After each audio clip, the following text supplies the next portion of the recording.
Adams. Thank you, Judge.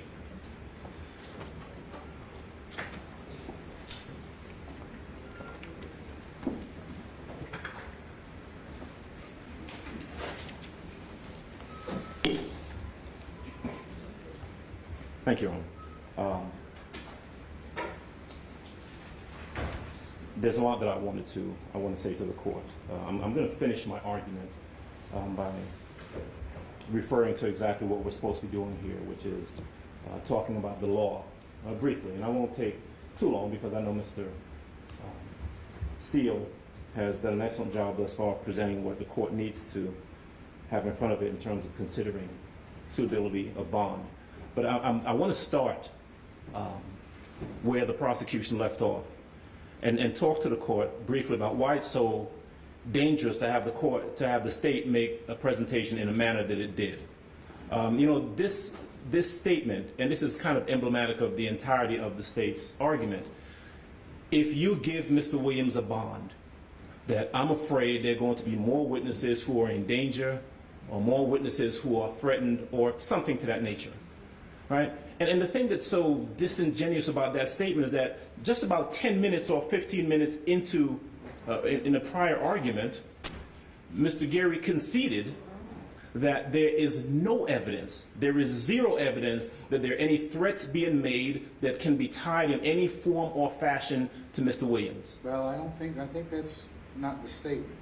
I think he said as well that there are proffers from other gang members that he's the leader of the gang, he's dangerous, you cross him and he'll kill them or kill their family. So there is something the court has heard thus far. If we're breaking it down, Judge, what Mr. Gary was talking about in that regard is what I presume he believes will be evidence in the case.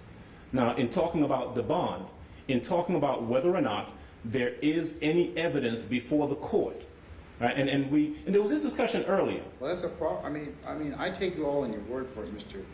Adams. I mean, it's a proffer. I mean, it goes to the state's contention of whether or not he's a danger to the community. One of the things I have to look at in the one factor. So, whether or not I take it as its value certainly is dependent upon what I in terms of weighting the situation, weighing what's been proffered thus far. And I understand that. What I would ask the court to pay close attention to and to keep in mind is that allegations put forth by the state in regards to what they say is evidence that is going to be forthcoming are exactly that, allegations that have not been vetted, that may or may not be accurate, that will come before this court presumably during the course of a trial. But for purposes of the bond and for purposes of whether or not Mr. Williams, if given a bond, is going to return to court to face process of the court, to face these charges, whether or not there's evidence that goes to his guilt or innocence, whether he is guilty or not guilty of these charges, is not what is before the court. So You're absolutely right. Yes, sir. You don't have to waste your breath on that. Right. I'm very familiar with Mr. Williams and the other co-accused, presumption of innocence, and the court deems them as being innocent of these charges. I'm asked to pass on bond, and the bond is predicated on, on the issues that the appellate case law tells me I need to kind of consider. So let me then address some specific things that Mr. Gary said, that the state said in their argument. All right. The state started their argument by saying that this is all about money, and to be quite honest, that's a little bit of that's a little insulting, because the inference is that if Mr. Williams has means or has resources, that that is a bad thing, that he is trying, in their words, to quote, "I can buy a bond," is what the state said. They said he wants to, quote, "pay his way out of jail," is what they said. Well, I think that they're saying it's a factor, is resources of the accused in this particular circumstance, but it has to be taken into context with other things. So I'm not saying there. I understand there's their assertion in that regard, but it's more so the court's going to consider it from an issue of its context of other things. Yes, sir. And one of the things and wealth being able to, you can make bond. I mean, I understand that. And that's precisely the point. The fact that Mr. Williams may have means or may have resources by which that can be brought to bear. Those resources are being brought to bear for purposes of assuring the court of his reappearance. Because the other way, of course, to look at it, as you've heard from some of the witnesses, is that there's a lot at stake. That if he does not reappear in court, that there are financial resources, there are people's well-being that are put at financial stake because of that. And that is certainly something the court can consider in regards to whether or not he would reappear. Now, what I also think is an inappropriate argument is that the witnesses who took their time to come in here and testify about their knowledge of Mr. Williams, about his background, about what he's done, about his ties to the community, about his investments in the community and so forth, and his employment, his financial status, his jobs, they took their time and came in and testified, I would submit to the court honestly, about their knowledge to you about Mr. Williams. I do not believe that there's anything to suggest that anyone who came in here and testified came in because of a financial motive, that they have something to gain or something to lose financially by coming in here and speaking honestly to the court about their knowledge of Mr. Williams, which is what the court needs to make its decision. I'm taking it from the standpoint of he has significant ties to the community. And that is, thank you, Judge, and that is exactly what I would suggest that information was. That is what was presented to you, that he has strong ties to the community that weighs in to his benefit if he, as the court considers, bond. Now, one of the things that the state referenced, that the state asked you to consider, was whether or not he is a flight risk.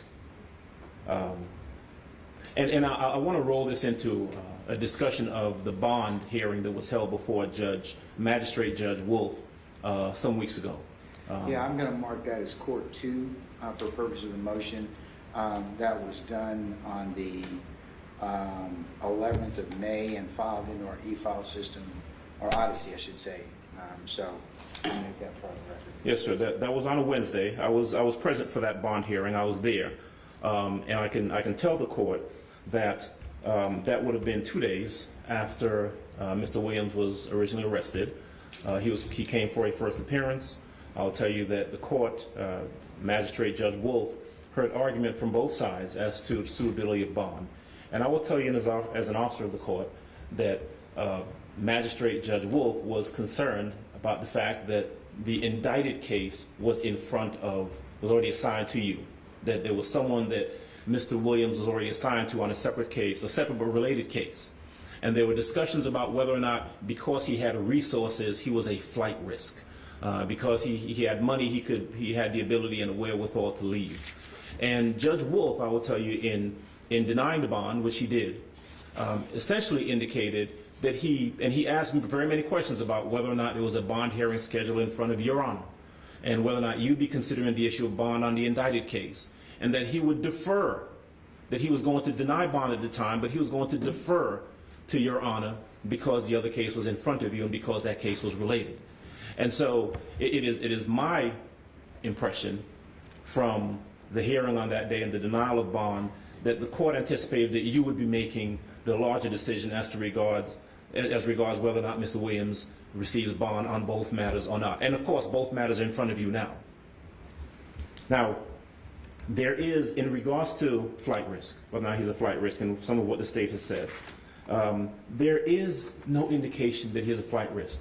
Mr. Gary referenced a failure to appear, and yet conceded that he doesn't know anything about that failure to appear. It's for a traffic offense. It's of diminished value to the court, but I'm more interested in the access to the private jet. Yeah, at PDK in DeKalb. And so that's the thing, because our suggestion to the court is that he be placed on house arrest. That he be placed on house arrest. That he have an ankle monitor. That there are certified, post-certified law enforcement officers who are responsible for making sure he complies with the court's conditions. There is no suggestion on our part that he be allowed to to fly by way of private jet, commercial jet, helicopter, or anything of that nature.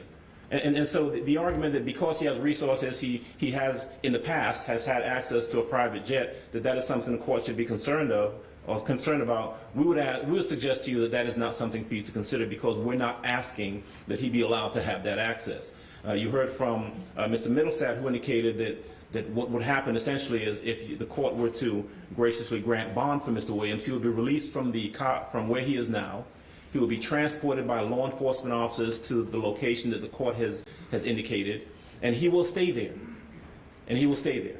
And if he is to leave to come to court, for the only reason, that he would do so under supervision and under guard of law enforcement officers. And when Mr. Middlestat testified, I think he was clear, and he was deferential to the court in regards to what the requirements would be. These are going to be post-certified law enforcement officers who are sworn to uphold the law. We are not suggesting, we did not suggest that private security, just any individual off of the street, serve as the people who would guard the house where Mr. Williams would be confined. As a matter of fact, the list of those individuals was provided to the court. They can be vetted. We have indicated and we have suggested to the court that the DA's office can vet them if they want to. They can go to the home. And quite frankly, circling back around to this private jet issue, let me tell you, Mr. Williams doesn't own a jet, has never owned a private plane or a private jet, and he would not even have access to that because we're suggesting that the court not allow that.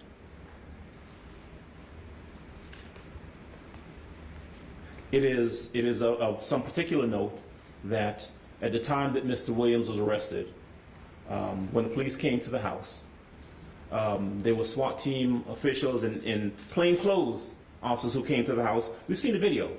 There were individuals approaching the house from different locations with guns, and the state made reference to the fact that one of the individuals tried to run. It wasn't Mr. Williams. Mr. Williams never tried to leave. He never tried to run. He didn't abscond. He didn't try to fight the officers. He went with them. And so there's no indication that he was a danger to flee. In fact, he had just gotten back into town the day before, and you have heard that the only other time when there was a warrant that was issued for Mr. Williams' arrest, he left a tour, left Las Vegas, left those resources, came right back to the cab, turned himself into custody. And so everything that you've heard, all of the evidence, the facts that you heard, would speak against him being a flight risk. He is not, and they have not presented any evidence that he's a flight risk. An argument in and of itself that he is not sufficient for the court. Is there any danger that he would threaten or intimidate witnesses? We've discussed that a bit.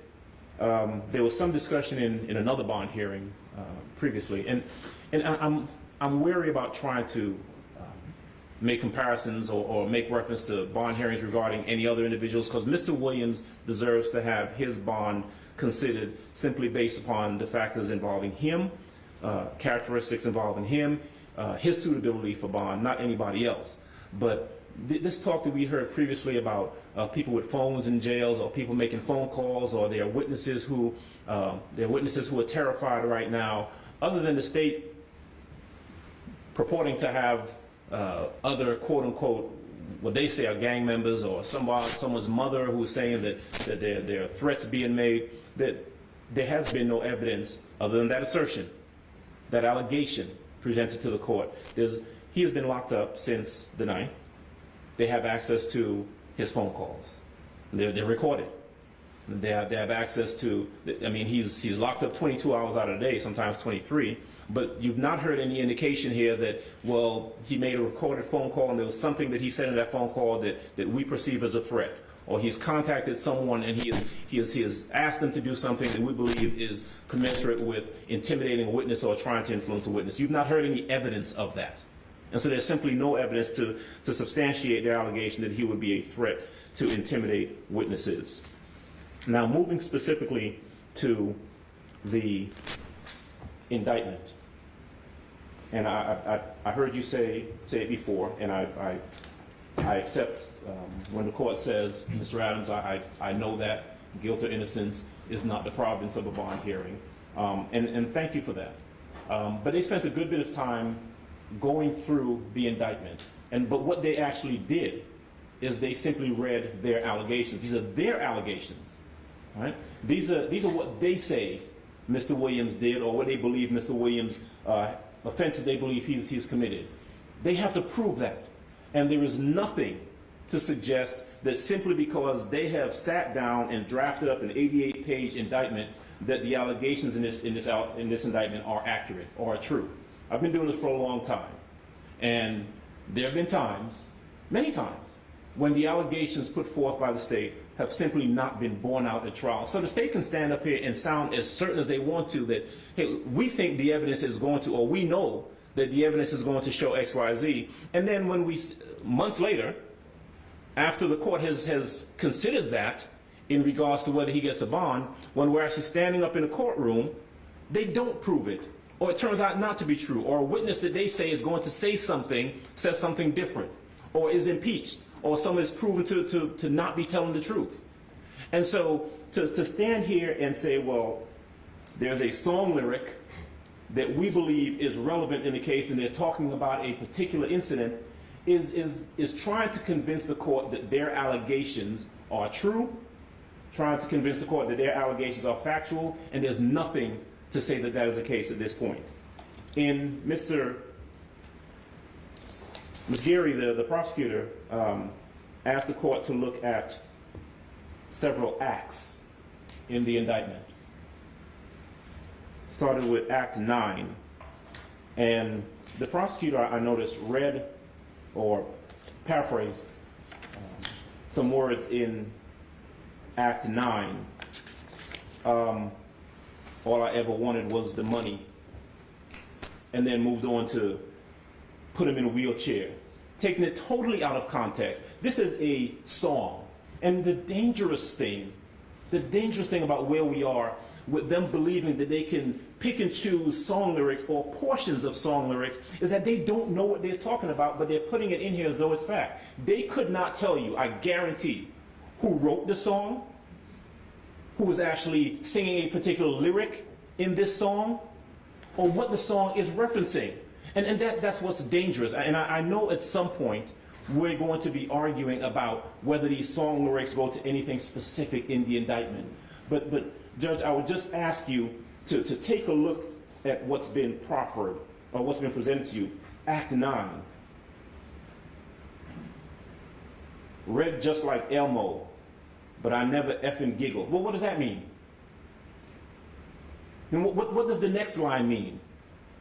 You know, what is that? Is that referencing something specific, a specific count of the indictment? They can't tell you that.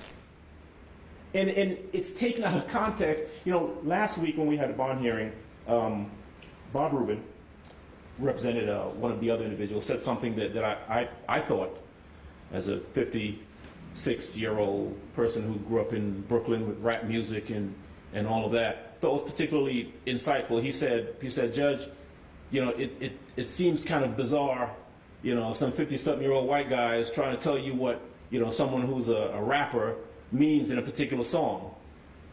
And I don't mean to suggest that some people have greater sensibilities about rap music than others, right? But what I am suggesting is that it is somewhat disingenuous to simply quote portions of song lyrics when you don't really know what they are, and to take them out of context, and to not know who wrote the song or who's actually singing the song.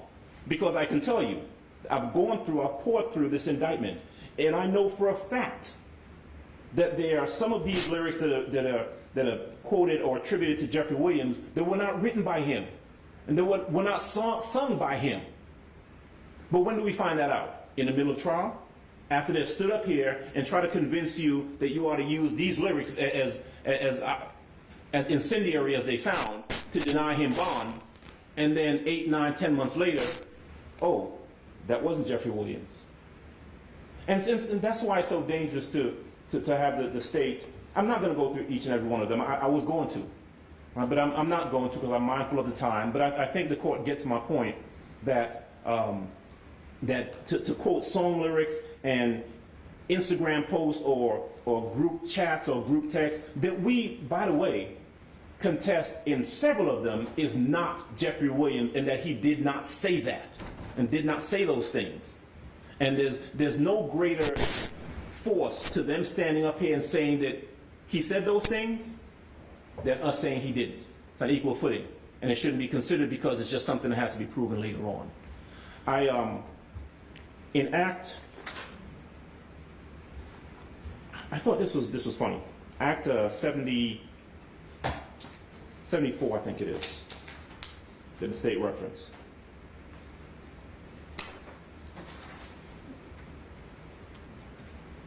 Act 74. Now that one I thought was particularly interesting and is, I think, symptomatic of what is flawed about the state's argument as to why you should consider everything they've read to you or presented to you in the indictment. Act 74 references Jeffery Williams releasing a video. They said it was released on 4/12/18. I'm going to suggest that at some point in the future they'll go back and they'll correct that, and they'll recognize that this was a song, Anybody, that was written by Jeffery Williams, Nicki Minaj, and a third writer, and that some of the lyrics that are in here are actually lyrics that were sung by Nicki Minaj, but they don't know that. They don't know that, but they stand up here and say this with the force of authority, thinking that that's going to be, and they made that essential part of their argument. What did they say? They said, the song lyrics say, I never killed anybody, but I got something to do with that body. And that, Judge, is exactly where we're telling you that Jeffery Williams, no, he may not have ever killed anybody that we know of, but he's the man in control, he's King Slime, he's the one who's running everything, and he's confessing it by saying that in this song.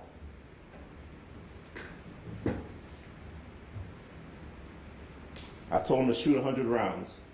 They left out the other line that comes after that. Like they're trying to movie a body. Like they shoot a movie.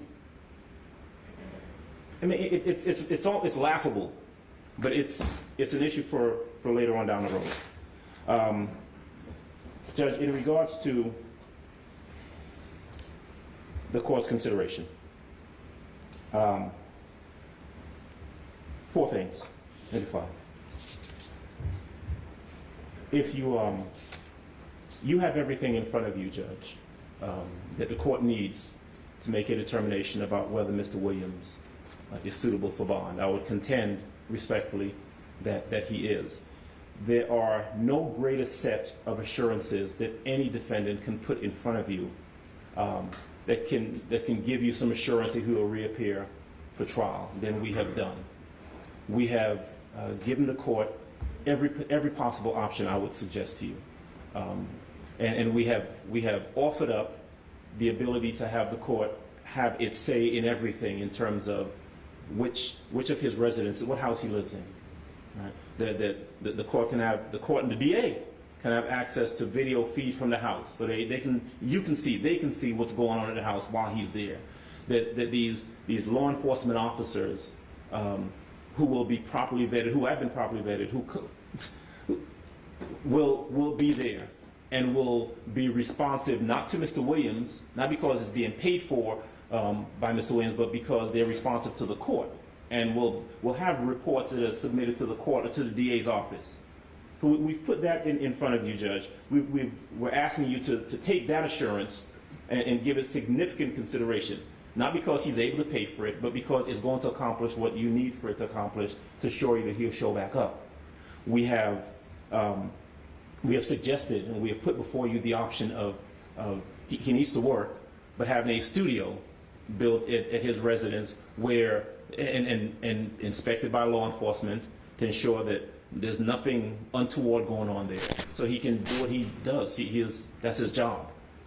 We have suggested to the court that. Not suggested, we're happy to surrender his passport, even though it's not an issue, he's not leaving the house, but we'll surrender it anyway. We have suggested that his calls can be monitored. And so any device that's used to make any phone calls can be monitored. And so whoever he talks to, whatever he says to them will be known. Anyone who comes to the house has to be cleared and will be known. By the court would have to approve a list of individuals who can come to the house. There is, in short, nothing more that we or any defendant can give to the court to satisfy what the court would have in front of it to ensure that he returns to court. Mr. Williams has not been convicted of anything before, and he stands before this court with some very serious allegations, but we're ready. We're going to be ready. We'll be ready to address them at the appropriate time, but we ask that you consider, respectfully, granting him a bond that allows him to be free from that custody, yet still confined under the court's order, to allow us an opportunity to properly prepare for this trial,